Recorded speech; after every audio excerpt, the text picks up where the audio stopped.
All right, so this is chapter 9, textual analysis. And so obviously, again, this is just the nuts and bolts of the chapter, specifically looking at content analysis and reader response.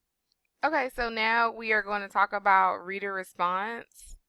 So a reader response focuses on the receiver of the message rather than one who constructed the message. So specifically looking at the encoder and the decoder. And so reading is more than just that though. It's about what else can it be in relation to a text. So when we think about the reader response, how are people viewing something that they experience, what are their responses to that? It's literally what it says, a reader response. And so when we think about a reader response, we want to think about in two ways. Emergent, this is the meanings are obvious and do not present themselves immediately, okay? So oftentimes we may have a very surface meaning, and then sometimes something else may emerge. Something else will come up as we dig a little bit deeper, as we talk to people a little bit more. And dynamic is dialogic, is transactional. Okay, so that means that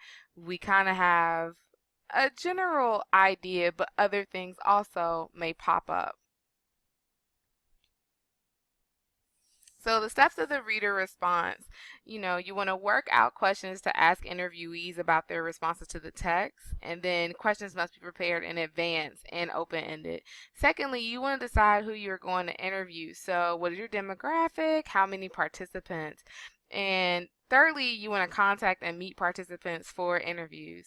And in this stage, people must sign a consent form. So this would be the IRB that we talked about earlier. Make sure you're upholding all of your ethical guidelines. And then audio tape all interviews. Some people oftentimes may video record, but oftentimes just having it audio recorded is important because you're going to transcribe that information later.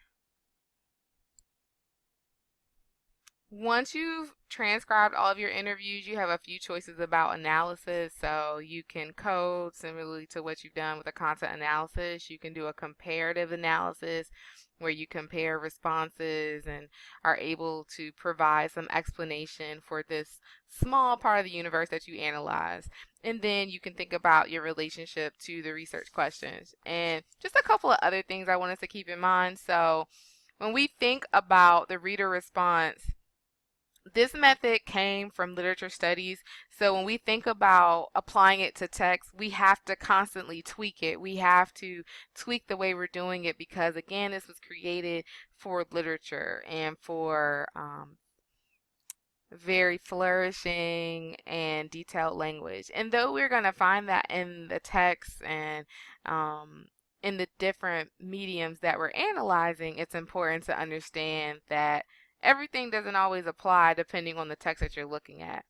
So you want to also remember that literature is performative art, and each reading is a performance, a practice to playing, singing a musical work, and acting drama, etc. So literature exists only when it is read, meaning it is an event, versus the new critical concept of the effective fallacy. And so when we think about how we respond and how people will respond to different things, we can't assume that everybody's going to respond the same way. We have to make room for people offering different types of responses based on the experiences that they have. And finally, the literary texts that we will be analyzing, they have no fixed and final meanings or value.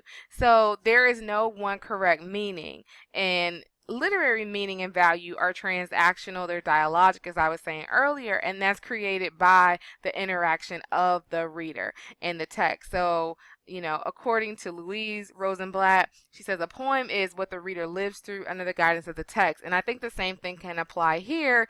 The reader is going to respond to something in the same way that they have experienced certain things in their lives, and that's not going to be the same across the board. Okay, so when we think about this method in particular, we have to keep those types of assertions and ideas in mind. And so this completes our chapter 9 PowerPoint and video. Please let me know if you have any questions. Thanks.